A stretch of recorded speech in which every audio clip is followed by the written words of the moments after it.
What is going on, everyone? We are live. It's the Lineup Builder Show with our partner SaberSim. I'm AP. If you haven't yet, hit the like button, hit the subscribe. We appreciate it a lot.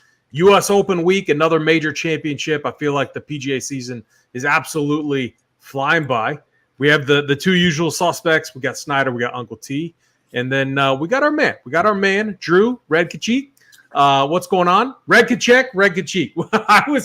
Drew. I feel bad. I feel like I always call you Red Kachiks, which is not true at all. But what's going on, my man? Let's start with you.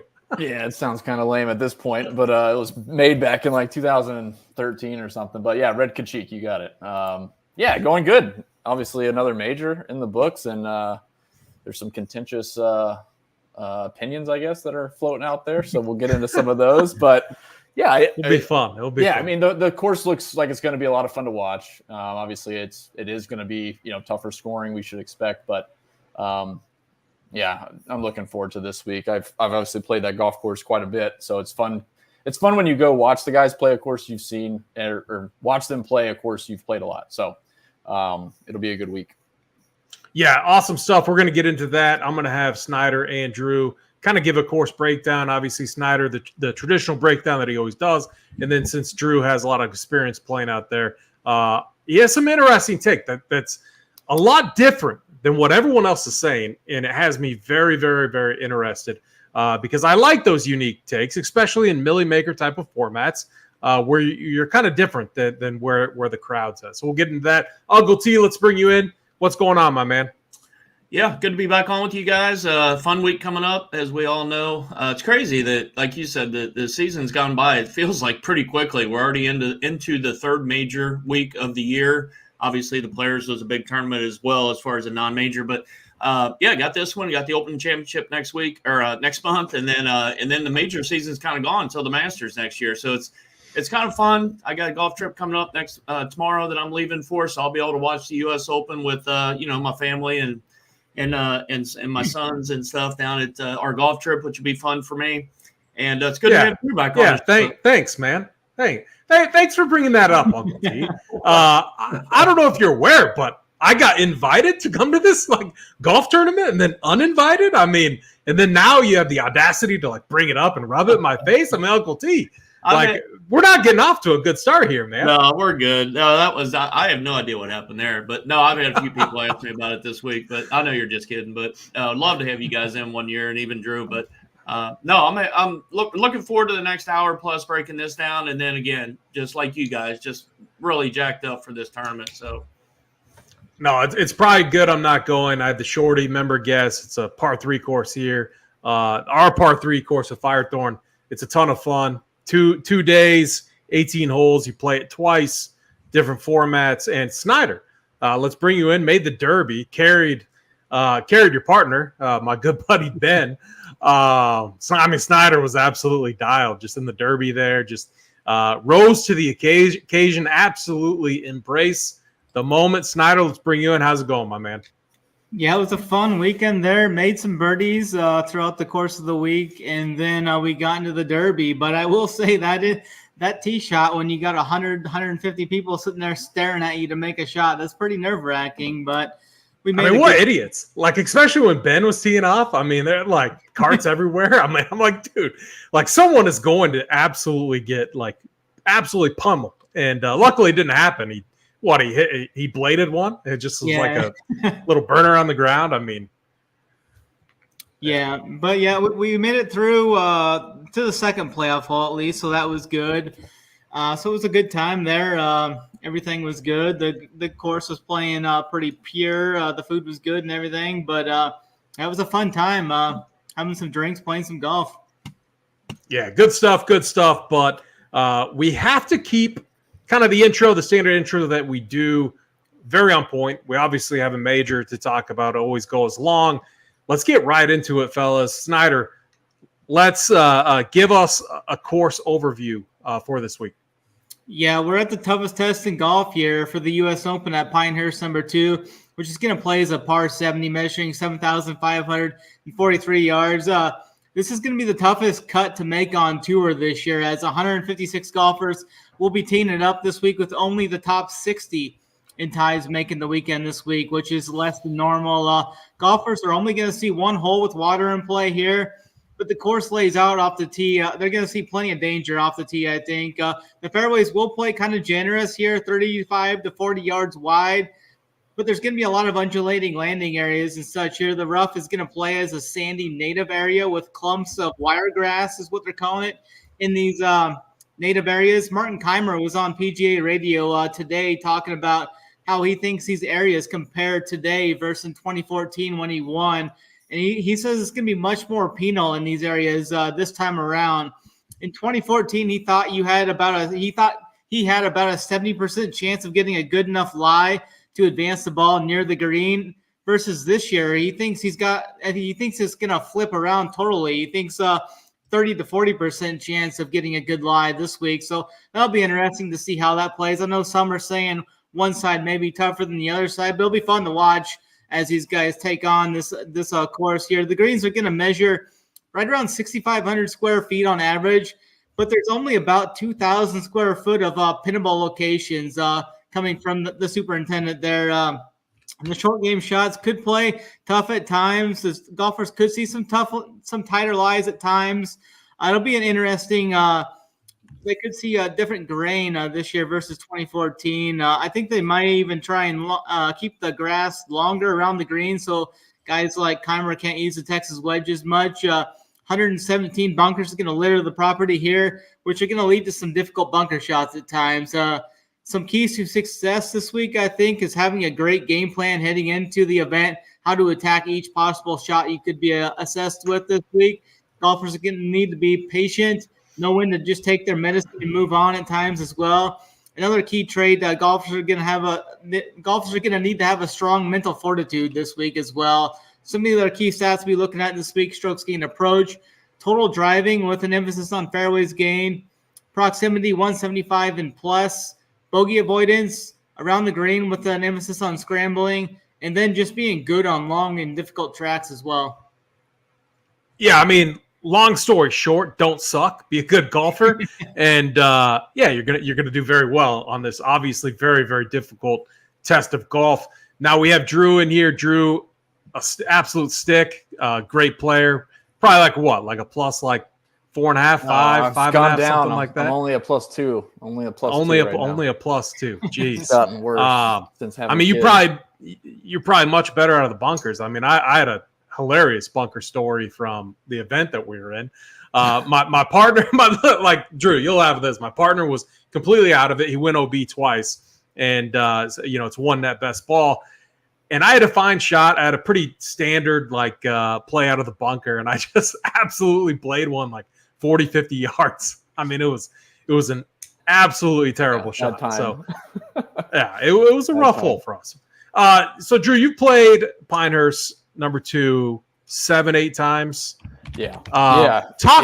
So real quick, I came in to this event, I do my due diligence and starting kind of on Sunday, Monday, and I was all in on accuracy off the tee, good approach play, second shot course, and around the green play, which I think is kind of standard with what I've read and what I've seen out there.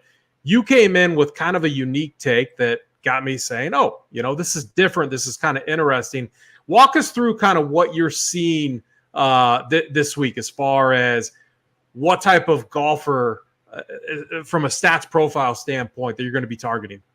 There's a couple of things floating around. So the bomb and gouge narrative isn't really what I'm going for, but what I'm saying from a distance perspective is if you are Rory McIlroy and you have 340, 350 in the tank, you're not giving that up to hit more fairways, in my opinion, on this golf course. The approach shots are so demanding on hitting the right spots, and it's going to be so much easier if you're 150 hitting a wedge versus 200 from the fairway. 80% of the time being 150, 60% of the time, you're going to take your chances and you're going to have a better chance of hitting those spots. I also took flack for the green undulations. And then obviously there's bad spots to miss these greens. So the years I played was after the renovation. So obviously to Snyder's point, the native areas have grown up a little bit. So there's possibly going to be, more penalization, I guess, for missing fairways. But the runoffs are the same. there's like, I'll use one as an example. If you miss the green, that the pin's, in the middle or the right, and you miss the green to the right, you're short-sided, it's going to run off like literally 6 feet. And you got a relatively easy putt up the hill. You could chip it or 3-wood or whatever you want to do. If you short-sided yourself short of the pin, it's going to run back 50 feet. So like, obviously there's some bad spots to miss it, but I think the premise of my, idea for this golf course is a guy like Victor Hovland. He's going to be able to take driver. It's such a huge advantage to have 170 or 160 into these par fours that are 500 plus yards versus hitting the fairway and having 210. It's a massive advantage. So I think guys are going to take that route.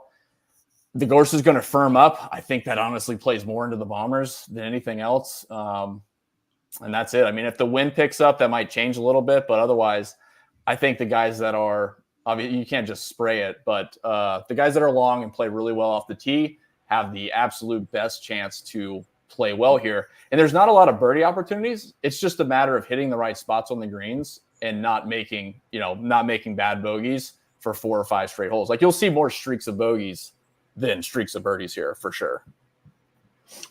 Yeah, really interesting take. And I mean, there's a lot of really good stuff out there. And the video that I saw where they're dropping the ball and the ball like running off the green, I mean, it seemed like they cherry picked a spot. Can I address that? I mean, just look at it. Like, you can see the flag like way down there. I mean, at Firethorn, I bet you could go to Firethorn and find a few places green that has a runoff and just go over there. They're never going to put the pin over there and drop a ball and it's going to run off, 60 feet.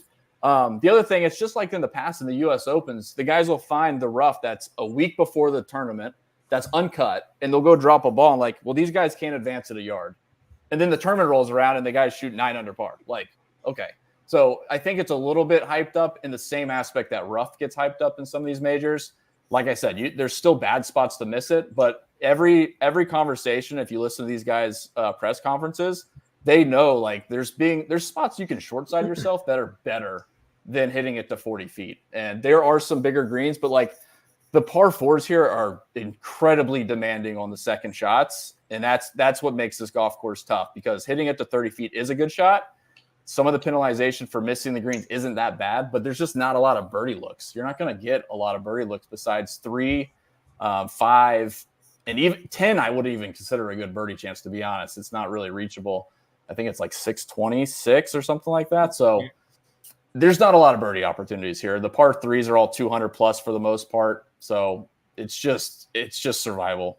So I think the distance is the advantage. I think having wedges in instead of 5 irons is a huge advantage. What about, so like last question, then we'll dive in. It's going to be really hot. The course should get baked out. Wouldn't that be somewhat advantageous to the shorter hitters, considering that they might get a little bit more run out, or is that just doesn't really matter? Like, I think you could spin it either way, to be honest. It's the same when it's soft.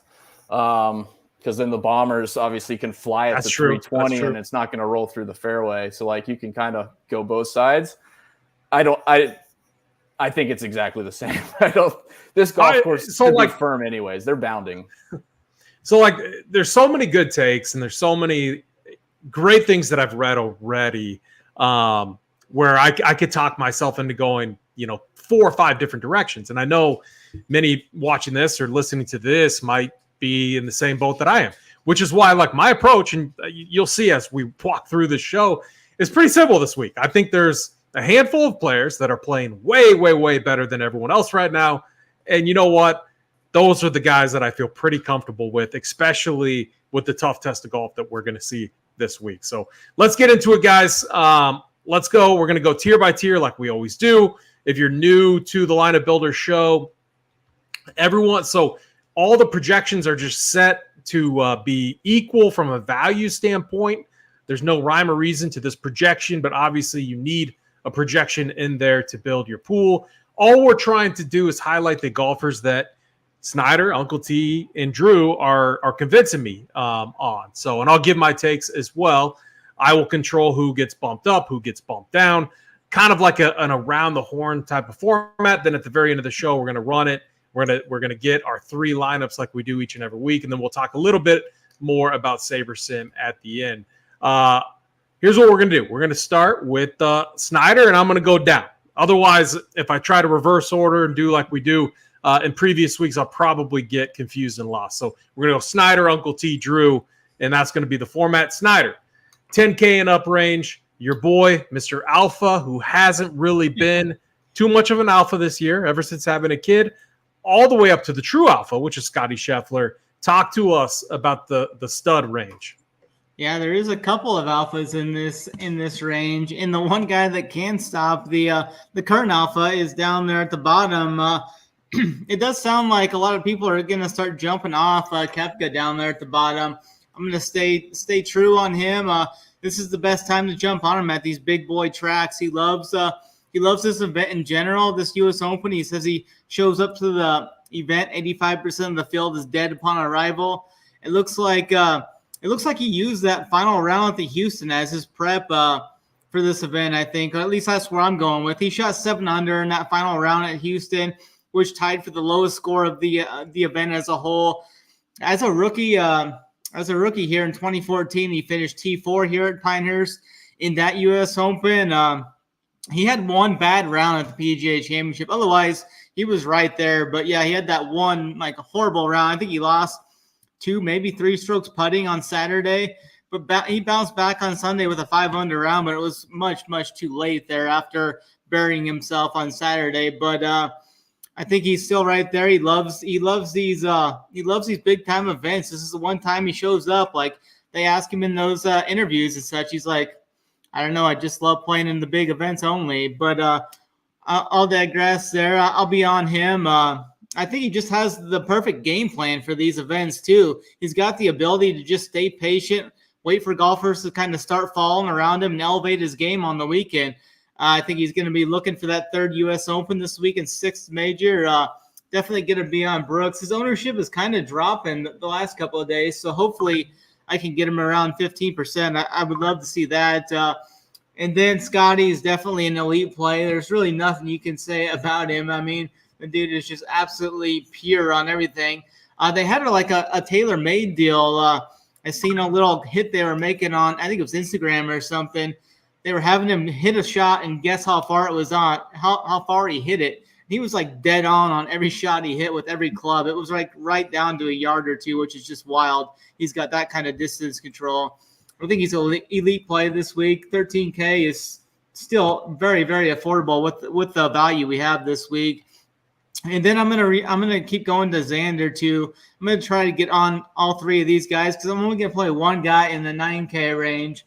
So I'm gonna load up on basically 4 guys 9K and up. I'm gonna be right back on Xander. I think he remains a great cash option. He's been a cash game lock for the last few weeks. 2nd in putting the last 36 rounds. 2nd in strokes gained total. Great U.S. Open track record as well. So I'm going to be on Scotty, Xander, and Brooks up top here in the 10K range. All right, very good. Uncle T, Snyder's on Scotty. I think we all might be on Scotty. We'll see. We'll see where Drew's at. We'll see. Scotty's just so good. But Uncle T, what are you doing with the 10K and up range this week? Yeah, Scotty back up there at 13. 13K flat. I wouldn't even have minded them putting him at 13.5 or something. Just kind of really push him up there to maybe get people a little bit more off of him, maybe. But it's just tough. Looking back, he hasn't been outside the top 10 since January, and it's just incredible what he's doing. So there's not a whole lot more I can say that Snyder didn't say that Drew's going to say. About Scotty, you're either going to try to play him and build some nice teams. Clearly, you can do that this week. We'll talk about the lower ranges later. You can clearly fit him in with no issues at all. The one thing, from a betting standpoint, especially the outright market, at least for me this year, it hasn't been nearly as fun because you got Scotty in the field on all these events, and you can't get them tasty big numbers unless he's out of the event. So from that standpoint, I kind of I haven't liked the betting streets as much this year, but yeah, I'm going to be on Scotty, so I'll make that pretty clear. The next guy in line for me, well, Rahm withdrawing, I kind of didn't like that because I wasn't going to be on Rahm anyway, and I was hoping, that some people would go to John Rahm. So now with him out of there, obviously one last guy in the 10K range, his ownership, which probably wasn't going to be much more than maybe 10 or 11%, at least from what I'm seeing. That'll probably go to the guys above, I would think. Rory's interesting because, obviously he's been playing really good, but he's got 5 straight top 10s in U.S. Opens. And runner-up to Clark last year, it's going to be hard to kind of X him out totally. So I think I'm going to have some shares of Rory. I'm going to probably I'm not sure about Xander just yet, but I'm going to fade. I'm going to go a little bit different than Snyder. I'm going to probably fade BK here down at the bottom. For no other reason, then I don't want to play all these guys for sure. I'm going to play Bryson. And Brooks, he came over here. He's right. He's a big game hunter. He's got all the hardware to prove it in the past, but T25 at the PGA was, ho-hum. It was fine. T45 at the Masters. I don't know how much these guys, I know he wants to win majors. Don't get me wrong. They all do. But I don't know. I'm maybe a little bit more down on Brooks. I was high on him at the PGA. He kind of let me down. So I'll be a little bit lower, if not maybe fade on Brooks. But Bryson is a guy I'll still be in on. He's just a completely different mindset of a golfer than he was a year and a half ago, even 2 years ago. T6 at the Masters, obviously runner-up at Valhalla. I'm going to be back on my guy, Bryson. So for me up here, Scotty, probably going to have some shares of Rory. I just can't get away from Rory at the form and the history in these events at the U.S. Open. And then I'll be on Bryson, probably out on Xander. All right, very good. Before we go to Drew, so Sean, we got a nice comment here. Scotty too expensive. I hope he gets some ownership. Let me just give you a few nuggets real quick. Looking at, and I'll move that just right in Drew's face. So going back to the Masters, okay? Going back to the Masters, obviously Scotty's on a ridiculous run. Let's start at the Memorial. He was optimal. Actually, him and Colin Morikawa were both optimal. Scotty was 12.5K, 38% owned. He was still in the top optimal lineup, obviously, winning. The Charles Schwab, he was 13.3, 45% owned. He was in the top optimal lineup. Canadian Open, it's not Scotty. He wasn't in the event. Rory was 12.1, 46% owned, and in the highest optimal lineup. And then you go back to the RBC Heritage. Scotty was 13.3, 21% owned in the optimal lineup. And then obviously the Masters 12.1. 32% owned in the optimal lineup. So I don't know. 13K, I don't think it's too expensive.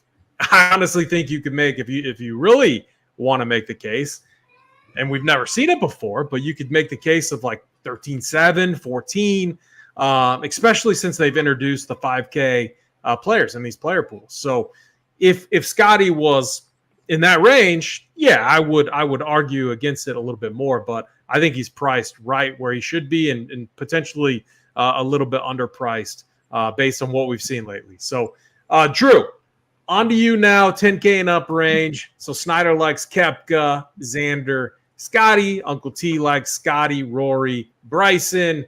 What are you doing with this range?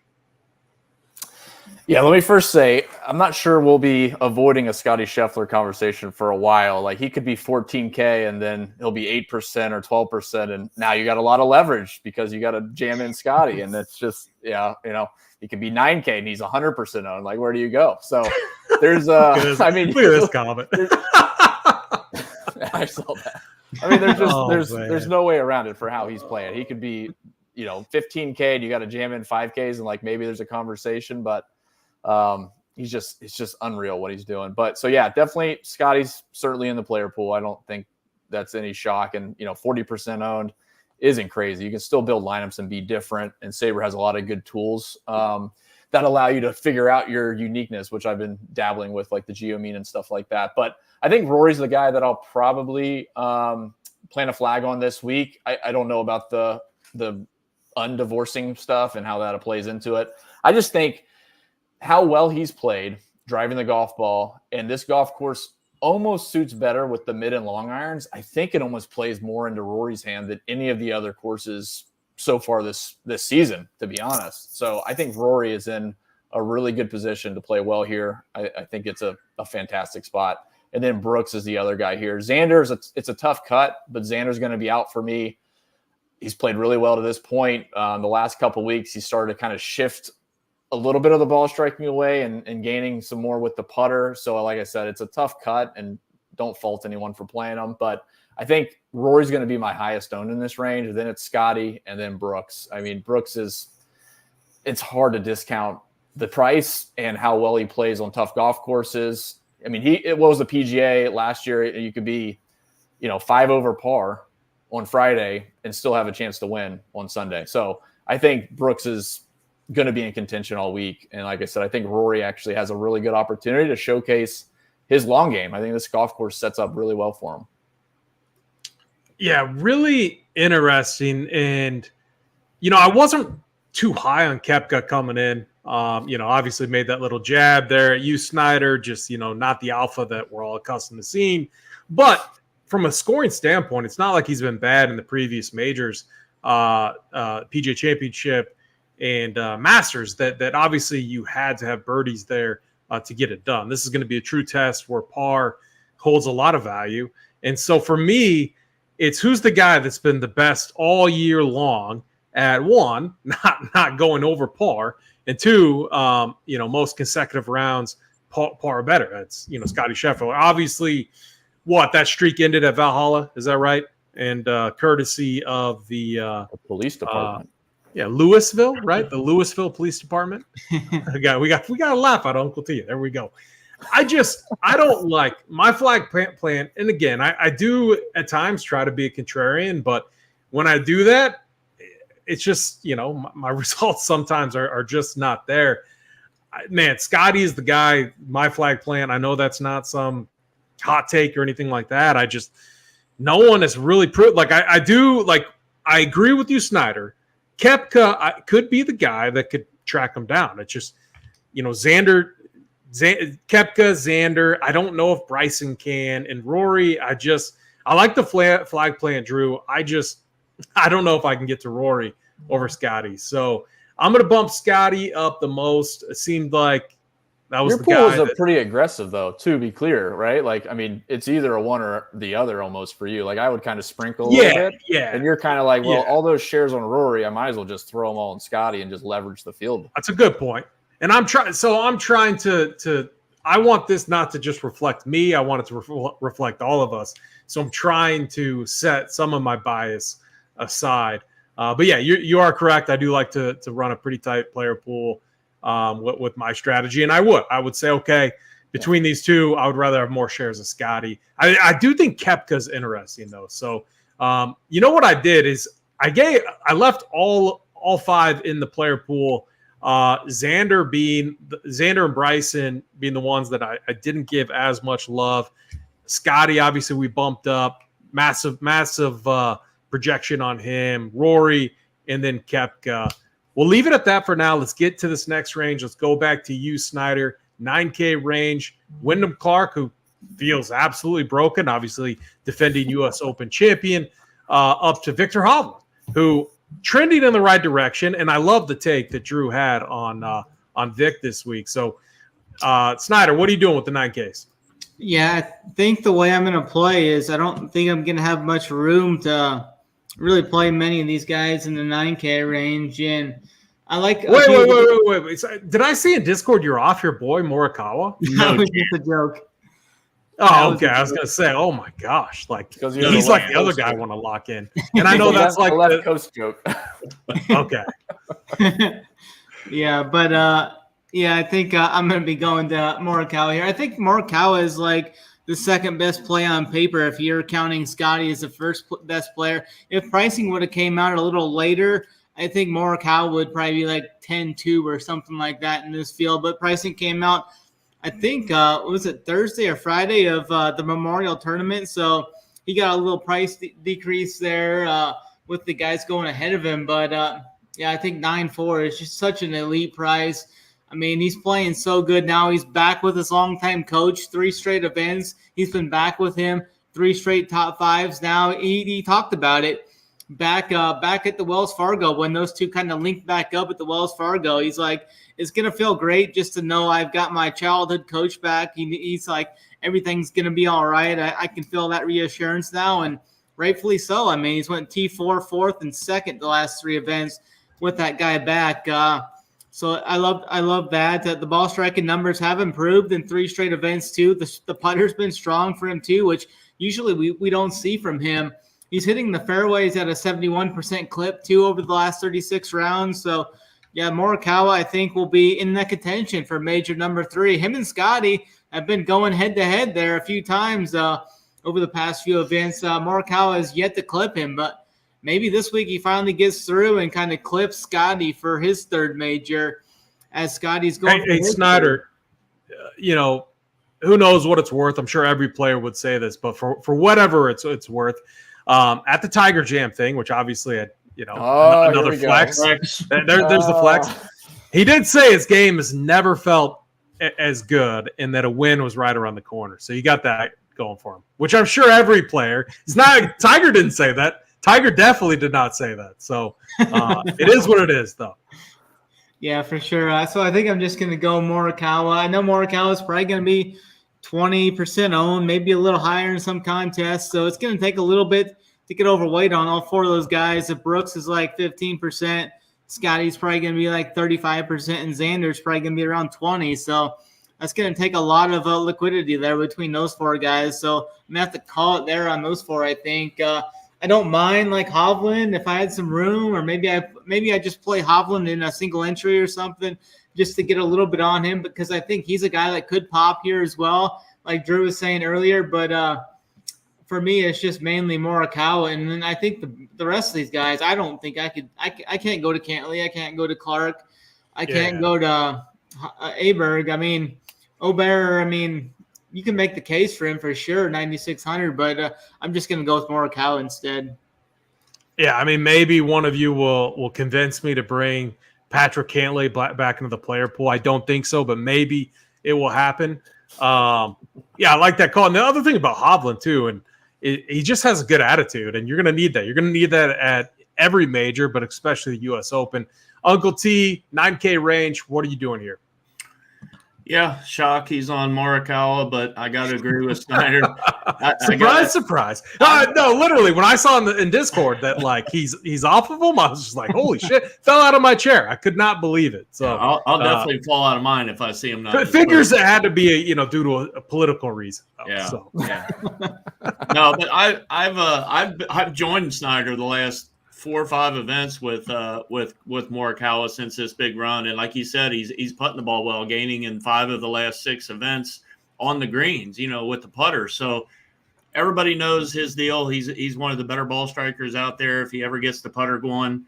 And now he's putting to a plus, on the plus side, not even at a 0. So yeah, Morikawa is going to be definitely a really, really good play this week. Cantlay and Clark at the bottom. I just can't do it. There's no chance for me. I haven't been on them, and I'm not going to start now. The only thing you can give them, like I always say, they're going to be low owned, which they should be, but I'll find other places to grab a low owned guy or two.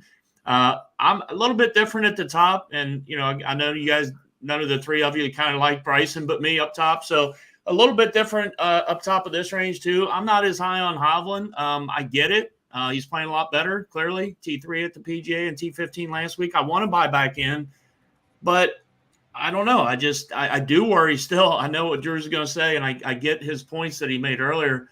I just still worry a little bit about his around the green game. And again, maybe it's just a mental block for me, and I get it. He's been playing a lot better and in that area as well. But, last week he started off really well and then shot 77, 75 on the weekend, which you can't fault anybody for that. That course was really, really tough last week, especially on the weekend at Jack's place. But I'm probably going to be underweight or maybe a full fade on Vic here. And I do like Obear a little bit. I'm going to have Morikawa quite a bit, and I do like Obear as my second guy in this range if I need to go to him. I think Obear is one of these guys we're going to see that is going to play at pretty much all these courses. Birdie Fest, tough tracks, wind. I just think he sets up good for all of them. I think he did play here at the U.S. Amateur in 2019, so he does have a little familiarity with the course. T5 last week at the Memorial, and again, another tough track. So I'm going to be in a little bit on Aubert. Now, I don't like him as much as Morikawa, but he's going to be, maybe by the time we're done, he's going to be half the ownership as Morikawa. So I do like Colin, but I'll go Aubert as my second guy in here. And fading Cantlay and Clark and probably Hovland as well. Yeah, I mean, Colin Morikawa, T4, fourth, second, last 3 events. The guy's in form for sure. Drew, let's get to you. Victor Hovland, going to be the true test of kind of what everyone's talking about there, because very good off the tee. Obviously, if he can hit a lot of drivers, that's going to benefit him. Actually, really good putting right now too. Terrible around the green. So he's going to be like the doesn't matter. Exactly. Oh, exactly. So Drew, talk to us about the 9K range, and I'm excited to hear what you have to say about our boy Victor Hovland. Yeah, I think like just the way that around the green sets up, it opens up a lot of guys that are a little bit sketchy where they have other options. Like you don't have tight lies to chip off of. You don't have rough that you have to get really, really, really specific to landing spots or runs away. Like I kept comparing it to Bay Hill. Like hitting at a 4-inch rough to downslopes is almost impossible. But like being able to put it up a slope and just judge your distance control opens up the door a lot for a guy that might be a little bit uneasy around some of the greens on the PGA Tour. So I think Victor Hovland, again, it's all long game. I think long game just sets up this golf course for you to not be out of it. Like I said, there's not a lot of birdie opportunities. You're just trying to be in position on every single hole to not make a ton of bogeys. And Victor Hovland's long game is good. Obviously off the tee is fantastic. His long irons are good. I think those 2 things alone will keep him in this golf tournament. And then it's just a matter of being in contention and seeing if he can close. Like he's already got one USGA event, the USAM, several years ago. But the last 2 years, he's really turned a corner in major championships on the tougher track. So I do like Victor Hovland quite a bit at 9,800. The rest of this range is kind of an X for me. Morikawa I've gone back and forth on, and his recent results have been really, really good. It's just, I think he's going to get steamed up. I think I have a few ways for me to talk myself out of Morikawa, mainly the long irons. I think his short irons have been fantastic, and I'm just going to count on him missing a few more greens and not being able to keep pace. So that's my take on Morikawa, simply put. And then Aberg's tough. I don't know if I can even play him in my player pool. I want to have a bit of all these guys, unfortunately, but I can't do it. So I think Aberg is going to be out for me. I'm just going to kind of plant a flag on Hovland. The rest of the bottom 9K seems like the easiest phase, unfortunately. Like Cantlay is just not having it. Clark doesn't want to be here already. So like the other half of the 9K kind of builds itself in a way. But I think Victor Hovland's the guy that stands out the most for me with like win equity. I'm not saying Morikawa couldn't win, but I think Hovland's game sets up so well for here, and his weak points can be kind of masked a little bit. If my theory is correct on like a Martin Keimer, like honestly, the top 5 or the top 10 in 2014, like none of them ranked inside like the 120 in strokes gained around the green, because it's so different around these greens than any other PGA Tour event. Like you can do so many different things. And like I said, it can be a Band-Aid. Like if you're not chipping well, you don't have to. Now you can 3-wood it. Like it opens the door up for a weakness, which I don't really like, but I think that helps guys like Hovland. Yeah, I agree with that. I like my take in this range is the easiest cuts have to be Wyndham Clark and Cantlay. Obviously, Wyndham Clark, the defending champion, but like, look, he's just mentally not there right now. And this is not a course to like, if you're not mentally there, to mess around with. It's different if you think back to LA Country Club, because there was birdies to be had. I mean, what, Ricky Fowler? How many birdies did he have in one of his rounds? Like, it was ridiculous. Oh, I know Wyndham Clark went off in round 1. You shot 63, I think, in round 1. You're not going to – it's going to be pure frustration. I know he has his mental coach. It hasn't worked. Hasn't worked at all. We haven't seen anything from him. And then Cantlay, we just haven't seen anything from as well. Aubert is the tough one for me. I love his attitude. He's a guy that hits a ton of fairways. He can absolutely pound it. He goes with the flow. I know he had kind of, what was it, a back issue a few weeks ago? Knee issue. Okay. Meniscus. I mean, it's T5 last week. Is that right? Seems like he's healthy. And this course, I don't think it's the tough. All right, Drew, you've walked this course. I mean, it doesn't seem like It's not flat. Like in Augusta. Yeah, it's flat. No, it's flat. There's a few walks up to greens, but it's flat. There wasn't anything wrong with his knee a couple weeks ago. He needed a week off. There wasn't anything wrong with him. Come on. And I mean, I don't know how bad it is. He said it doesn't affect his swing, which is kind of confusing why you would Drew in the first place. But yeah, it seems like a non-issue from what he said, at least. Gotcha.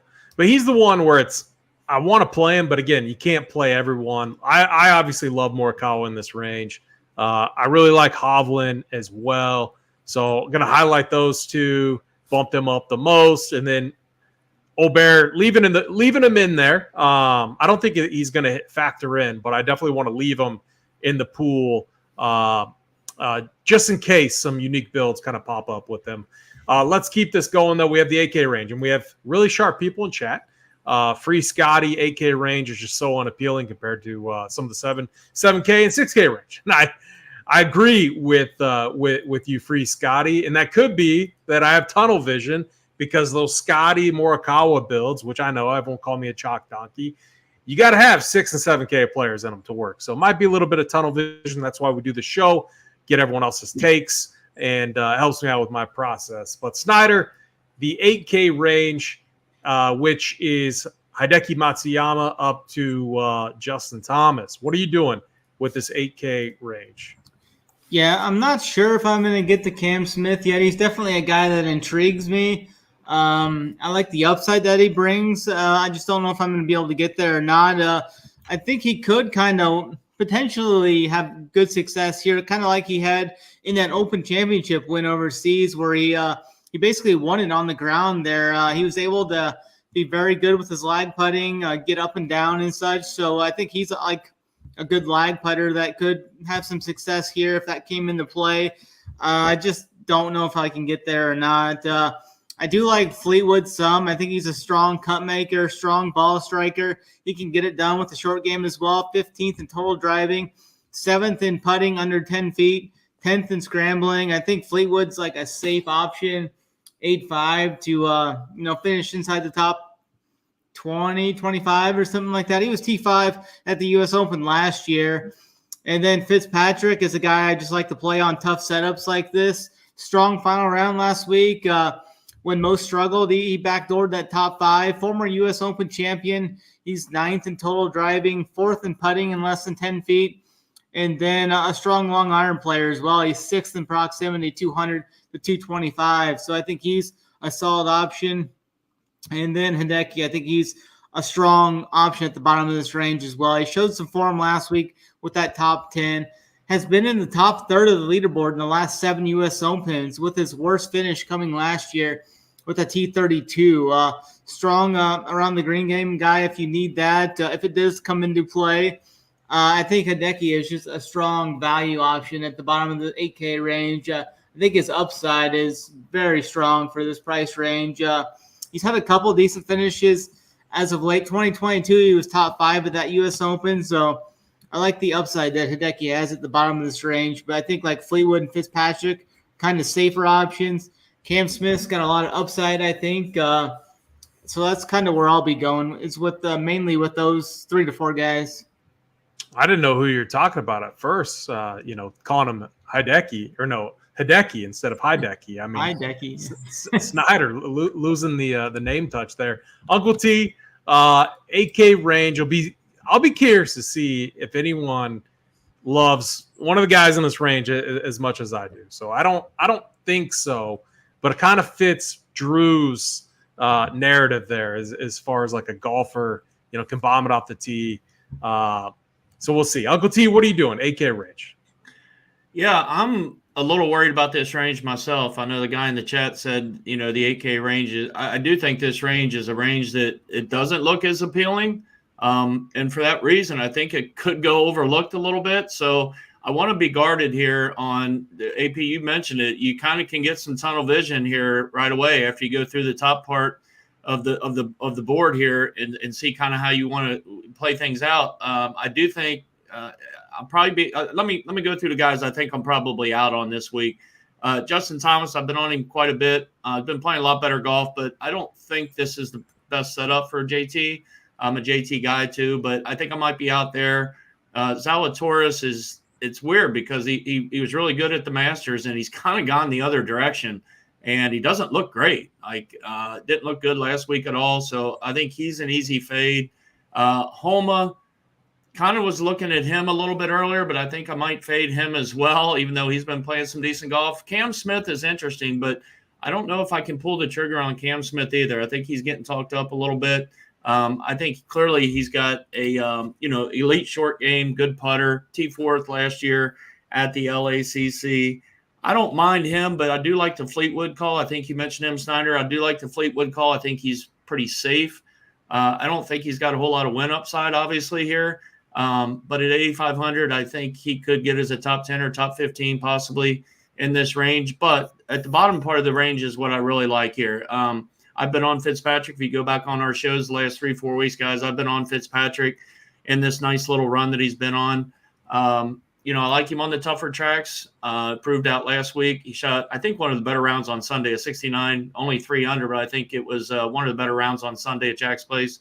I'm not going to jump off here. He plays U.S. Opens pretty well. I think his game sets up for the tough tracks. I do like Matt Fitzpatrick. I think maybe AP is going to be on V now, but we'll see. But let me get to Matsuyama. I'm on Matsuyama. He's always going to be the wild card for us. If he gets off to a good start, he doesn't have the back issues, he's going to be pretty good generally. 8K flat. He's got a good tee to green game. Around the green game is even pretty good. It's just a matter of whether he can make enough putts. So I like Hideki at the bottom. And Finau is the one coming into the show. I really didn't have an opinion either way. I know he was T8 last week, and then he has 8 top 20s on the year. So he's been pretty consistent for the most part as far as reeling off them top 20s, but I'm not sure what to do with Finau. So for me, my top 2 guys are Fitzpatrick and Matsuyama, and I would probably make Fleetwood my third guy in. Yeah, very good. I agree. Finau for me is definitely going to be the interesting one. I love what he's doing tee to green. Specifically, I do worry about the putter, but we've seen some signs of life with this putting. Drew, let's get to you, AK range. What are you doing with this range? Yeah, there's really just 2 guys I'm going to be targeting here. But before I say that, I think JT is on the way back. AP, I think it's not going to be this week, but it's close. It's definitely we're seeing some good stuff back. From him. I'll agree with that. Yep, it's been an improvement. It's been tempting the last couple of events. For me, I think Fleetwood's a really strong value as far as a floor at 8,500. He doesn't really jump off the page for me actually statistically, but I think he does really well on tough golf courses. His major history is pretty good. So Fleetwood at 8,500, I'm good with. Matsuyama, I think, is the really good GPP play at 8K. Provides some savings. And again, another one with really good, specifically U.S. Open history. Like the top 20 is almost in the cards, like 80% or 60% of the time, somewhere in that range. Since like 2012, for as young as he is, he's been around for a long time. Finau's the opposite side. Like Finau statistically, I mean, you guys can all look at it. Like it looks fantastic, but if you go back through his major record, it's not great. I don't know why that is, but for some reason in majors, the last 4 years. He just doesn't get it done. It's a very, very average finishes are his best finishes. So I'm going to be out on Finau. Zalatoris doesn't seem like he's quite back, so I'll be out there. Fitzpatrick makes sense. He's just a grinder. I feel like he could just stay in it. So I said one there was really Hideki, but Fleetwood and Matt Fitzpatrick are the other 2, I guess, that I'll fill out some lineups with. But I think Hideki's the fun one at 8K. You could argue is too cheap for the upside, but I think like a top 20 is a realistic floor. If he plays halfway decent, like finishing T16 is not really a far-fetched idea. Outside of that, the Cameron Smith I struggle with on this golf course, and then the same with like JT and Homa. And Homa's major record hasn't really been good either. So yeah, I'm going to camp out in the bottom range here. Fleetwood, Fitz, and Hideki. Yeah, like Tony Finau, I like what I saw at the PGA Championship T18. He had that one stretch where we're all calling him top 10 Tony. Then he kind of fell off the map. I think his game is trending in the right direction. He's been much better at hitting fairways, which was one of his problems if you go back like a little over a year ago. And then the approach game has been incredible. And so I just think, and then the ability to grind out par, I think benefits him this week. I do worry about the putting, even though it's been a little bit better. But my other problem with some of the plays in this range is there's a few guys in the 7K range that I think are just as good, if not maybe a little bit better. And so it's like, do I want to go down a little bit more, bank the salary to allow me, to get up to the guys that I want versus like forcing them plays from this range? That's kind of like my debate. The one guy for me that really stands out outside of like Finau is like tournament-ish play. I don't have ownership up right now. I don't think he's going to get a ton. But Matt Fitzpatrick, like the guy just, I think a lot of us were on him last week. Awesome on tough courses. I know we talked about him on the show a lot last week. And he looked good. T5, obviously, at the Memorial, which played really tough. And now you go back to, back-to-back with the U.S. Open this week. Fitzpatrick looking really dialed. I love what I see from him. And I'm kind of comparing him to Tommy Fleetwood because I don't know if I can play multiple golfers in this range, especially with the route that I want to go. And so between the two, I got to side with Matt Fitzpatrick or going down to Hideki, or in that middle between them, Tony Finau is kind of where I'm at. I get the Tommy Fleet, and I bumped Tommy very nicely. It's like this guy never gets it done for me. I know he's definitely had some success, obviously, in majors and stuff, and obviously very little to, if any, win upside. He still doesn't have a PGA Tour win, right? He won't win. Yeah, he won't win. But we're just looking for a top 15. That would be top great. 15, top 10. Yeah, exactly. But I mean, you still want a guy in this range that's right there on Sunday, battling for you. And all I'm saying is I could definitely see it be Matt Fitzpatrick or Hideki over Tommy Fleetwood. But I gave Tommy a nice bump for you guys. I'm not too high on Cam Smith, Justin Thomas, Max Homa. So we're all aligned there. And then it's, we bumped up Hideki, Fitzpatrick, and Tommy Fleetwood. So feel pretty good about this range as far as what we did with the projections. Let's get into the 7Ks. Snyder, we're going right back to you. We're gonna do a little bit different. I'm not gonna bring every golfer into the pool. Just the golfers that you guys really like, we're gonna bring into the pool. So you don't have to talk about everyone. Just focus on the golfers that you specifically are gonna be playing this week. Snyder, starting with you. Yeah, there's 16 guys in the 7K range this week. I'm gonna be out on pretty much the top half of them, and I like the bottom half. I think all the value is at the bottom half, so I'm going to be out on Spieth, out on Hatton, Lowry, Young, DJ, Day. I'm just going to X those guys out. I'm going to move down. I think the guys at the bottom are just as good, if not better, than those guys. We got Tom Kim at 7.3K, legit form heading in with top 25s in the two U.S. Opens he's played. He's minus 135 versus Lowry in the matchup markets as well, so I'm in on Tom Kim. Minwoo Lee, AP's new best friend, he's played well at the last two U.S. Open starts that he's had. T26 at the PGA, T22 at the Masters, has been real strong in these major events. Strong off the tee as well. So I like Minwoo. I think Connors is one of the better plays on the slate. Point per dollar, just a great strong cash option this week. We need cut makers this week as well. Connors has made 22 straight cuts. T20 last week, 6 at the Canadian Open, T26 at the PGA Championship, and then T13 at Quail. I mean, if you give me Connors and you give me like a T25 right now for Connors, I'll sign up for that.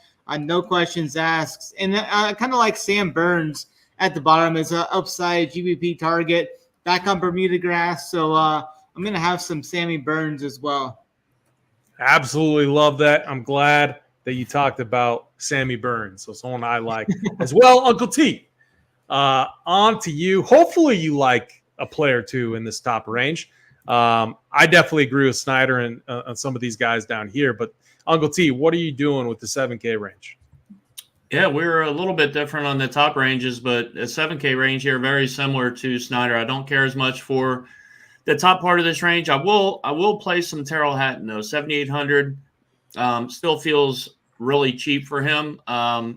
He's him and Connors, as far as U.S. Open history, if you just looked at U.S. Open history, you would kind of, and Hatton's hasn't been awful, but, him and Connors both grade out, at least for me, and it seems like a lot of other people grade out really well in this section. But they don't have the best U.S. Open history, especially Connors. But I'm going to have some Tyrrell Hatton. It feels like it's 7,800. He is a little bit too cheap. Again, you just got to kind of get by that, kind of looking at the, so-so results at the U.S. Open. But I do like some Hatton up top. Lowry out, Thigala out. My Cam Young, that I think we need to start calling him Scam Young instead of the. We got to stop posting that damn video. I mean, man. Instead I'm of gonna Cam ban Davis, that thing. Yeah, he's. I've been talking about. Ooh, Cameron look young. I mean, yeah, we got to ban that. He hasn't looked young in for a long time, guys. Hey, we do these shows every week. If he turns it around and ends up being a stud golfer the next couple of years, I'll be the first to say it. But I think he's one of the most overrated guys out there, and I've been talking about it for 4, 5, 6 weeks when people have been on him.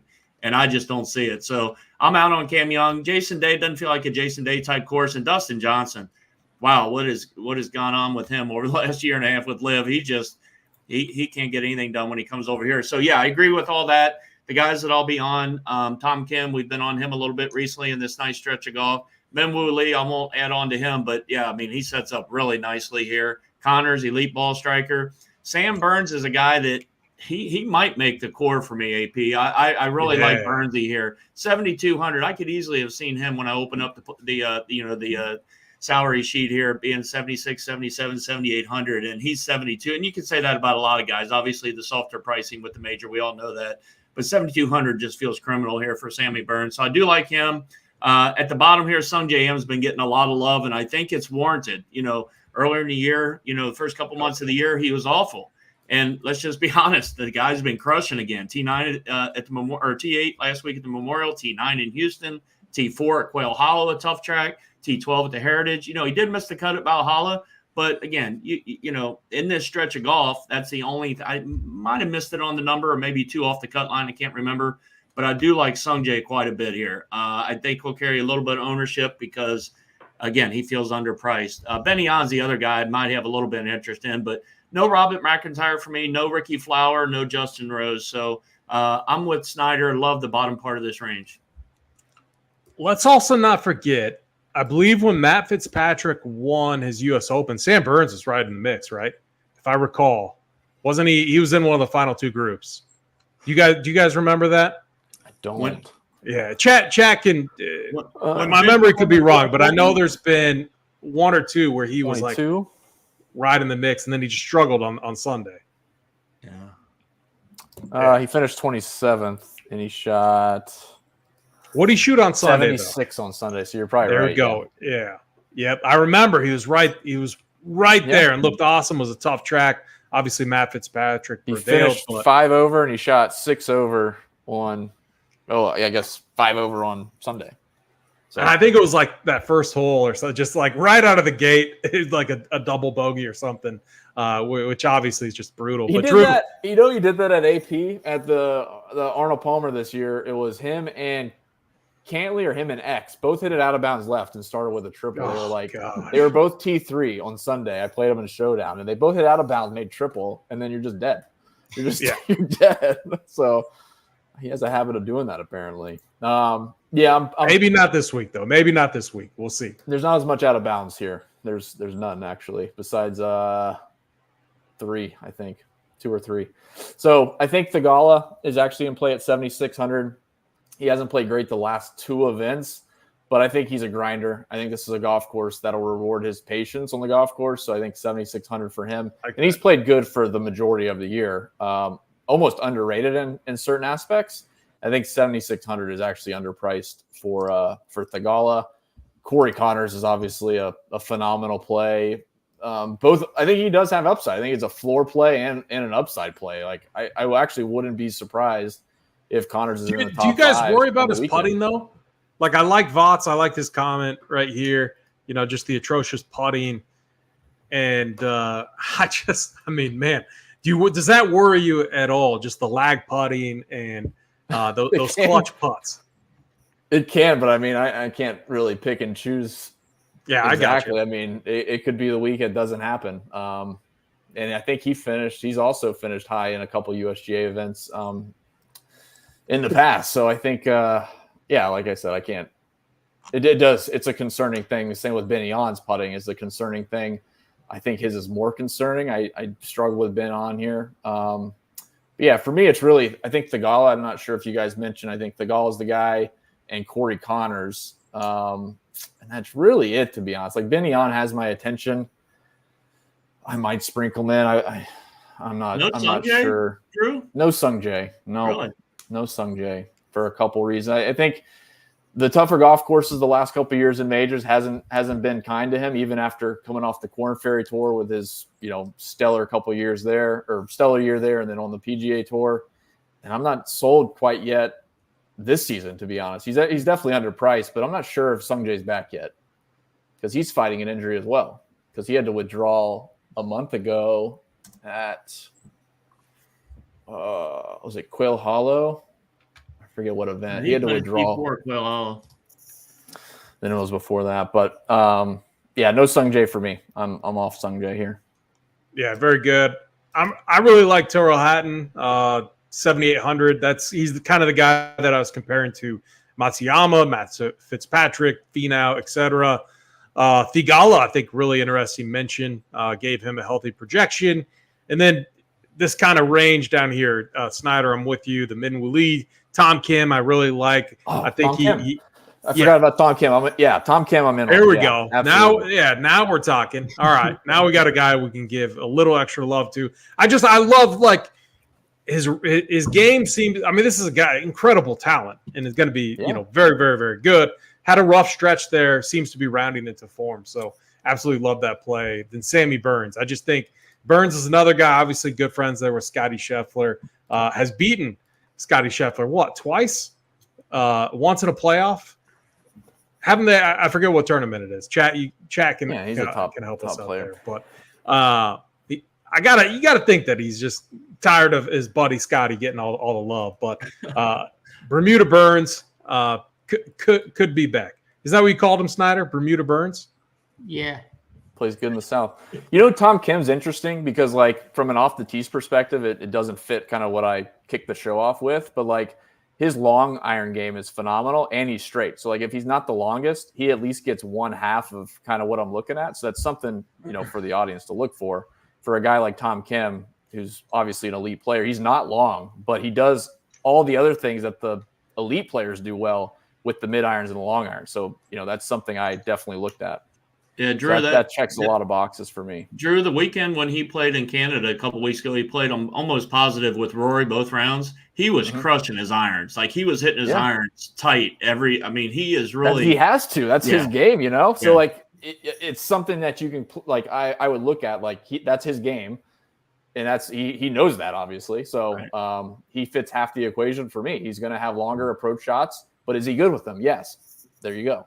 Yeah. That's kind of how I would view it. Yeah, very good. Tom Kim gave him a lot of love, along with, and like the low 7K range has to pop with those Scotty builds. So we'll see, obviously, when we run this. Snyder, we're back up to you, 6K range. We're going to use the same format as we did with the 7Ks. Just specifically talk about the golfers that you're on this week. Yeah, I think this is just an absolutely loaded range here. There's a ton of options you can go to in this range. Some of my favorites, Russell Henley just jumps out at me right away. I think he's probably the best point per dollar play, maybe even on the board. He's got the 19th best odds on Penny. He's been T25 finish in 3 of the last 4 U.S. Opens he's played. I think he's one of those guys that the pricing they got wrong here on him. He was 8K last week, and for some reason on that early pricing, they dropped him 1,100. So definitely in on Henley. I know he could be, around 15% or something, but I think the price is just way too good on him. I'm going to go to him. I think Bez is another guy that's just absolutely just a great price point play. I mean, just extreme. What's his price? 6,200, I believe. Okay, yeah. Add in that price there too when you talk about him. Yeah. Eight top 30s in the last 9 starts, with 6 of those being inside the top 17 or better. Strong short game player, has gained over 3 strokes approach last week, has made the cut in his last 2 U.S. Opens, so definitely in on Bez. I got to find these prices now. I like Russell. I like her. No, Harris you're fine. English. You're fine if you don't have them up. Harris hunt them down. English. I like Harris English. It's kind of like a double flop leg spot here. The iron play has definitely been sketched, but the U.S. Open event history is just too good for me not to sprinkle him in. I don't think anyone's going to really go to him this week. 3 top 10s in the last 4 U.S. Opens for him. I think he's just a good guy to kind of grind out these tough events. The iron play is definitely a concern, but I'll have some Harris English. I think Alex Noren's a strong play, 18 of 19 cuts made. Adam Scott can grind out a cut. There's Keegan, Siwoo, Burmeister, Horschel, Fox. There's so many guys. Just the guys that you're playing, Snyder. I'm gonna play. You're gonna play them all. All right. I like the whole range. We'll load them up then. Let's go, baby. I think I'm probably going to play 15 guys in this 6K range because I'm going to be so top loaded. I'm going to need these values. Keegan, Siwoo, Burmeister, Horschel, Fox, Straka, Glover, Rye, Pendrith. Shout out to Uncle T. Remember when he last talked up Mean Dean? What was that? PGA Championship. What'd he do? I think it was T18, T12, something like that. T12, T12. Yeah, man, great call. Great call. I don't mind him again. Yeah, I think there's 1, 2, 3, 4. He might have been the only guy Snyder didn't mention. I know. It's a monster range. 14 guys marked in the 6K range, so I'm going to be playing a lot of these guys to talk about Seb. To be fair, these 6K guys look like better plays at 6K than the 8K guys look at 8K. Like definitely. Yeah, I mean, Seb Straka's been incredible. Well, I got some gross ones in a second too. So we have more. I love the gross ones. All right, Uncle T, on to you. 6K range. Yeah. I mean, I'm not sure where to go here after Snyder's thing there, but I agree with him though. Don't be afraid. I mean, talk about the guys that you like, and if it overlaps, then I just bump it up even more. Yeah, we're kind of giving him shit, but I agree with Snyder. This 6K range, there's 10, 12, 15 guys that all could be in that low 7, mid 7K range easily. Russell Henley might be the most misplaced guy, in my opinion. Probably him and Morikawa. 6,900. It feels like he's probably about 800 or even 1,000 too cheap here. Checks all the boxes. Good form, good driver, strong putter. He's had a good season so far. I mean, everything checks for him. Noren, we've been on for a while, so he followed up. That's your boy. He followed up. You've been talking him up week over week, Uncle T. I expected like a full speech prepared, ready, and I was sitting here all excited. Well, so I mean. He missed the cut 2 weeks ago, and I got off of him. He bounced right back off of his only missed cut of the year with the T22 last week, which was pretty solid. So I agree with you on I think you mentioned Keegan Bradley. Love it. These are basically easy plug and plays. I just call them that. You can pick 2 or 3 of these guys even if you needed to and feel pretty good about your lineup. Mean Dean Burmeister, obviously I like him quite a bit. English I'm fine with. I'm not as high on English down in here, but he's fine. Billy Horschel is obviously one of the better plays down here, 6,600, T15 at the Memorial, and he's been on about a 6-7 week run of good golf ever since he won Punta Cana back in April, almost 2 months worth of good golf for Billy Horschel. So don't mind that. It was my boy last week, Uncle T. You guys remember that? You guys T15. Pushed me over the edge on him, and then I went heavy in DFS formats. Yeah, and Straka, like I said, Straka is just crazy mispriced here. Again, you got to overlook the struggles he's had at some U.S. Opens. He hasn't really had any high finishes, but again, he's 6,500, and he's got 4 top 8s in his last 5 starts. Just crazy, and it doesn't look like he's going to be too crazy owned down here. I know somebody in the chat mentioned Tom Hoagie. I'm fine with Hoagie. Good iron player. I don't know. I kind of worry a little bit about his putter a little bit, but I don't mind Hoagie. And then towards the bottom end of the range, I don't know that a couple of these guys were mentioned, but like Mackenzie Hughes, Adam Hadwin at 6,200, even Pendrith at 6,200. And Pendrith and Victor Perez has been playing some good golf, T12 and T3, his last 2 starts. So if you're wanting to kind of ride some good form and a good price tag on some of these guys, the 6K range is clearly where you're looking for. Yeah, I agree. Vic Perez been playing really well. Adam Hadwin, I like that call. as well. I mean, there's just so many options down here, which again makes those, even like looking at the Millie Maker. I mean, I honestly like maxing that thing. I would probably just lock Scotty, and there's so many different combinations that you can make down here. And like, look, or I would consider not locking, but getting locking Scotty and then getting, I was talked a lot about Colin Morikawa, but getting over 50% on him just so that I could get some Hovland in there. But when you look at it, though, that combination has been optimal 3 times since the Masters. At the Masters, they were at the Charles Schwab, and then obviously last week. And the ownership on them was crazy. The difference maker was these cheap guys that no one was on. And so there's always a way to get different. Just make sure that you're not – if you go the Scotty and Morikawa route, you do have to get creative when you get down here. You can't just click Henley, Sepp Straka, and, the chalk plays, because now it's going to be hard to separate and get different. So just be mindful of how you're going to get different in that total overall ownership number. So, Drew, on to you, 6K range. What are you doing down here? Yeah, going to be a good bit of overlap. I'll try to mention the guys that everyone else mentioned, and then I'll bring in the other ones that are grosser. Yeah, Keegan and Siwoo Kim. To be honest, I'm actually lower on Henley. I understand the value from the Vegas side, but I'm struggling, for me personally, to see a T25 or better in this field for Henley. So that's just my own take. Obviously, Vegas disagrees with that, but we'll see how it plays out.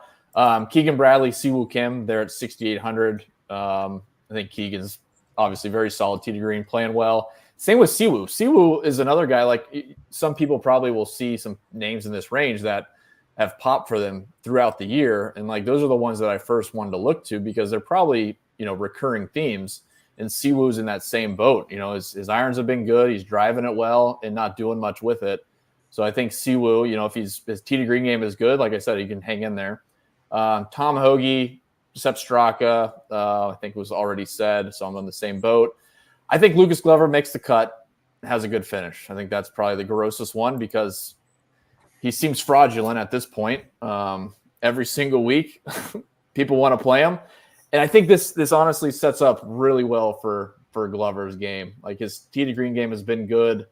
The firmer fairways, all things considered, I think can benefit him. And then he's just about scrambling.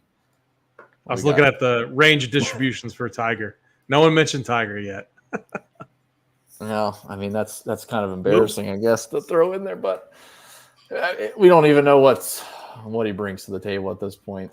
Everything's hyped up. I mean, the social media is just brutal. So, Lucas Glover, 6,400. Aaron Rise in the same boat, just a recent form play. I don't know if he could actually top 10 this thing, but at 6,400, I'll take a shot on him. He's been playing good. Adam Hadwin, as they said.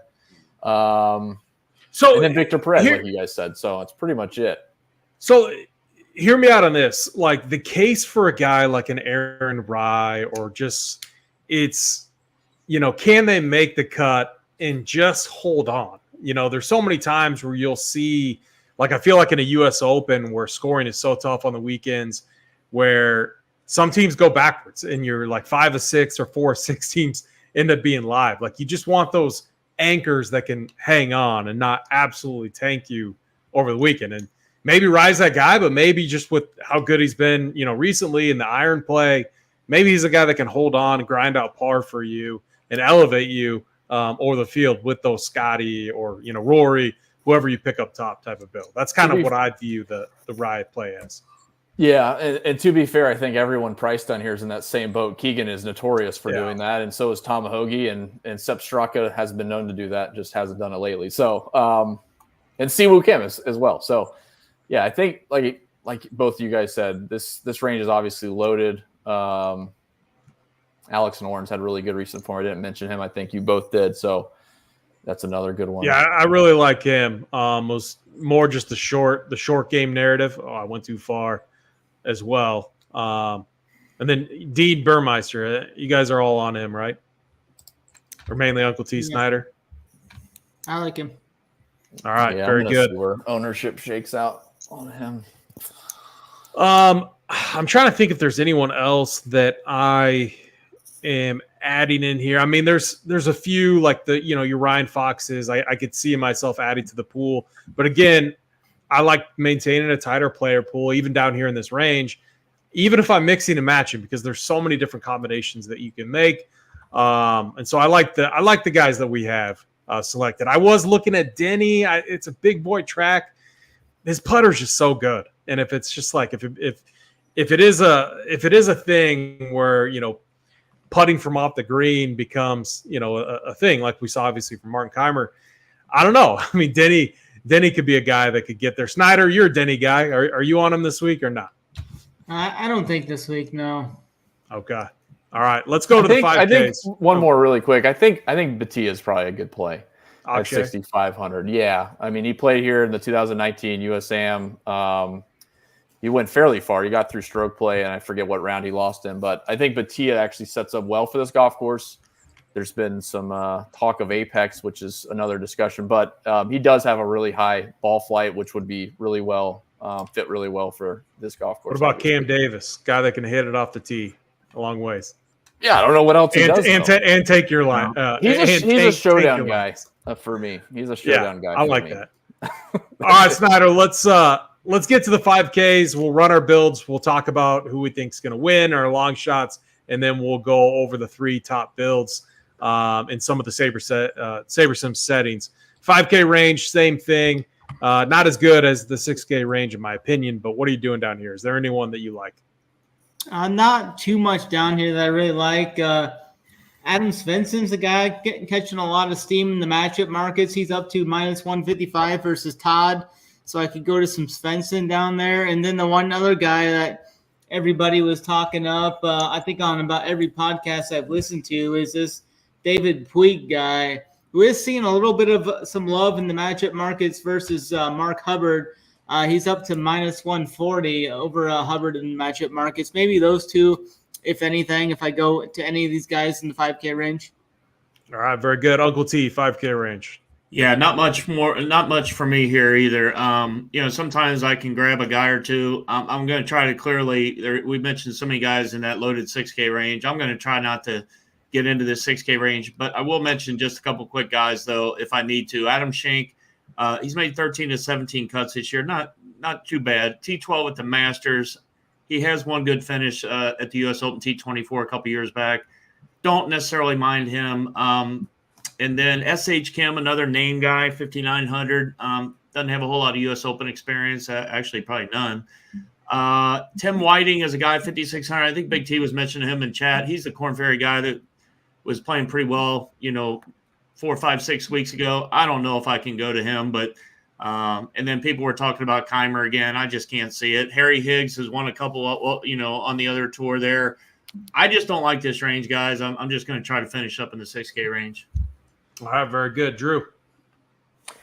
Yeah, Mac Meissner, 5,800. Yeah, Mac. I like that one quite a bit. And Takumi Kanaya at 5,900. Snyder's boy. Nailed the pronunciation. Good job, Drew. Yeah. That's it. I like it. So who is that? Yeah, no, Chesson Hadley. No, I'm not going to be going to Chesson Hadley at all. I did like little Nick Dunlap. I'm going to add him to the pool. Again, I'm with you guys, not going crazy with this range.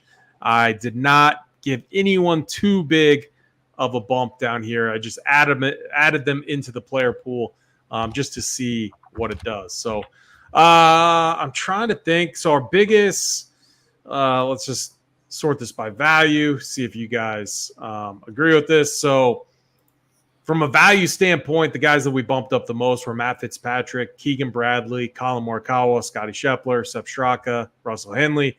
Anyone vetoing any of these guys to where I got to bump them down one or two points? Or are you guys good with this? Or do we need to bump someone up? Get a ton of Keegan. Yeah, I would say Keegan would be the guy. Yeah, you might get like 40% Keegan with that much. I think all of you dudes talked about him, so I had to click. Gone. He's like a 15 to 20% guy. There, AP. I did get a little click happy. It's what happens. All right, I'm going to go ahead and run this. So we're not going to run 5,000 builds. You can if you have the maximum SaberSim package. I traditionally don't like leaving a lot of salary for this exercise. Again, we're trying to just get a baseline build here. We're not going to get into any of the contest sim type of things. That's for another day. We just want to see what roster construction will look like based off of our thoughts and feelings from the show. So that is the one goal and purpose of this. So I forget who it was in chat asking about rules. Something that I'll do at times. I don't make a lot of rules with golf specifically, but let's just say I didn't want multiple 5K players in my lineup. I'd put them all in a group, and I would just say one max. That's a very simple, kind of baseline macro rule to just eliminate the ability to have multiple 5K players in your lineup. So that's as far as I go as far as rules for PGA DFS. While this is running, let's get into our winners. We always do who we think is going to win, and then a longer shot. Snyder, let's start with you. Yeah, my winner is going to be none other than the major killer himself, and Mr. Kep got 22-1. I think he's going to get major number 6 this week, so I'm going to go with him. And then a guy a little down the board that I think's got some upside is I like a guy like Minwoo Lee that at 80-1. He's a guy that could be in contention Sunday, give you a chance to hedge out. So I'm going to go with Minwoo Lee at 80-1. That's my long shot. And like always, like last week, I took Scotty on Saturday. You're not going to get the full 3-1 that you're going to get, but you can usually get like plus 150, plus 170 on Saturday when you already know that he's pretty much well in contention. All right, very good. Uncle T. Yeah, I like that call on or no, you didn't take Morikawa. You took BK. Okay. Yeah. I'm sorry about that. I thought for sure I was already teed up for you to take Morikawa. Yeah, I like Morikawa a little bit, but I'm going to go down the board just a little bit. I'm going to take Matt Fitzpatrick, 55. I think to 1. We might be able to get a little better number. Like that. He won at what was that at, Drew? The Country Club 2 years? Yeah, was it the I think the Country Club. And he followed it up with a nice finish last year. I don't know. I just feel like Fitzy is trending in the right direction going into this type of an event where he's played well, tough track. I just feel like Fitzy could get it done. So I'll go with him as my winner. And then down the board a little bit, I'm going to stick with our guy, Sammy Burns, 65 or 70-1 down there. I think Sammy Burns, if he gets off to a hot start, can contend come Sunday. Oh, you guys are going to call me. You guys are going to be calling me a pussy in here because you guys are going way down the board. I'm so bored. Well, I mean, we can all take Scotty. I was about to say the same thing. I was gonna, Uncle T's got. No, I'll get a little bit. I'll get a little bit more creative. We'll say not like I think Scotty wins, but I can't pick him. Drew, who do you got winning, and then a long shot? Yeah, my long shot is Uncle T's winner, Mr. Matthew Fitzpatrick. So let's go. Like I said, Uncle T's got the cojones to just call out a 50-1. But I think Rory's the winner. I think Rory's the guy like that this week. And then the longer shot being Fitzpatrick. I like that. Yeah, sorry, I did it in reverse. So I was so thrown off by Uncle T. I guess that's a good thing, right? I don't know. Yeah, I was like, man, is that his long shot? No, it's his winner. Wow, I like that. I do like Morikawa. I was teed up to go away from Morikawa because I thought Snyder was going to take him. I'm not going to lie. It is crazy that Sam Burns has similar odds better odds than Patrick Cantlay and similar to Wyndham Clark. I mean, that's pretty telling. Who also has better odds than Cantlay? Who's that? Zalatoris? Russell Henley. Sahith Theegala. Russell Henley's got better odds than Burns, Cantlay, Spieth, Straka, Finau, crazy, Wyndham Clark, Hatton. I mean, DraftKings still shows Henley at 80-1. I was looking at Pinnacle. Pinnacle, he's 66-1. So if you're going to go and place that bet on Henley, make sure you do it at DraftKings. Obviously, better odds there.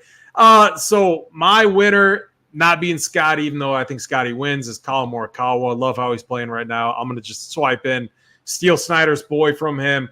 And then, a longer shot. I'm looking for where's my boy Sepp Straka at? I love how he's playing right now. He's been a top 5 machine. The guy, It might be a chalk donkey play in DFS, but I'm definitely going to throw an outright on him. I'm probably lighting money on fire. I don't care. I'm going to get a little outright like 80 on. to 1. His number isn't as big as that's crazy. He's such a good play. That's how I'm looking at it, Raw. I see 80 in most places. But I have Sepp Straka. I have DraftKings up right now, but I can't find him. Now you can get a 90 at FanDuel. Okay, there you go. 90 to 1. Sepp Straka. There we go. Let's look at our lineup. So again, with SaberSim, there's a lot better of ways to do this. They have many different ways using their Saber score. If you want to take it a step further, using contest sims, which is going to bring obviously ownership and everything into play with their contest sims. We're keeping this very high level, very macro level. We want to know what the highest projected lineups are. We are introducing uniques. That's what we do each and every week. But we want to see our top 3 lineups. So this is how we do it. We sort by projected score, obviously, since that is what we adjusted. We're going to change our lineups to 3. And what we've been doing, just to add some diversification, is using 3 min uniques. That just means that there's going to be a difference of, a 3v3 difference between each build that we're looking at. So our top build, Scotty Scheffler, Colin Morikawa. There we go. A chalk donkey build. We have Sepp Straka, Tom Kim, Alex Noren. I mean, Snyder, is this like a cash game type build? It looks like a good team. I don't know if I'd play Scotty in cash though. I see Drew over there just laughing. Drew's never playing this build. Yeah. No, bullshit. You don't think that's a good team? You're going to tie with 100 other people. Yeah, you're going to tie with a lot of people. So again, the baseline type of thing.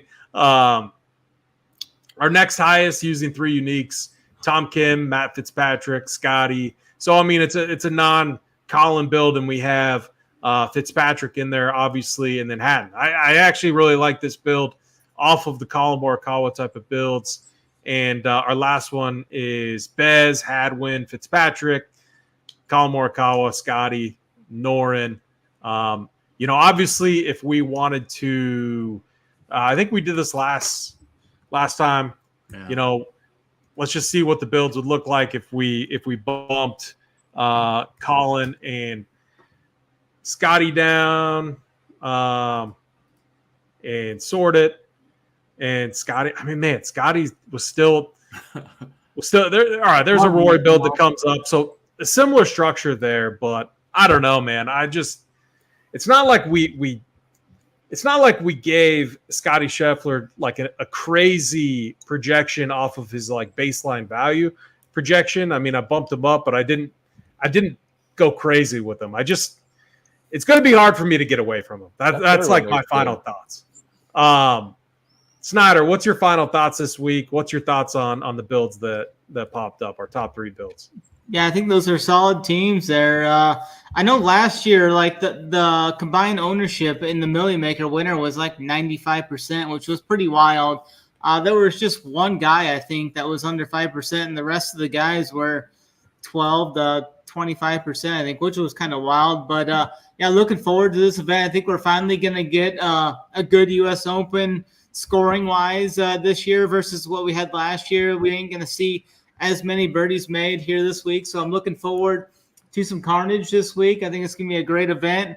We'll have all the content up on site like usual, and the Showdown Playbook will be up for each round as well. Yeah, very good. Uncle T, final thoughts this week. Yeah, look, again, really looking forward to it. Good show. Again, coming into the show, I always have my takes and my thoughts, and then, I wasn't as high on Vic up top. You guys were. Maybe I'll pull him back in. You guys bring up some good points on him. For the most part, we're aligned on a lot of picks, though, so I like it. One thing we didn't talk about at all, not that it matters, but I know there's what do we think the winning score is going to be, Drew? What do you guys think? Like maybe 3 to 5 under, maybe 3, 4, 5 under, maybe, and then 4. Maybe just a handful of people under par? Yeah, 4 under par is the target score. Good. That's what I think they get to 4, 5, 6, and then it hangs at 4. Back up a little bit. Yeah. Yep. That's what I think. Yeah. But no, looking forward to it. So, yeah, good luck to everybody this week. Appreciate everybody hanging out and chat, too. We had a lot of people in there tonight, and we appreciate you guys listening every Tuesday night and watching with us.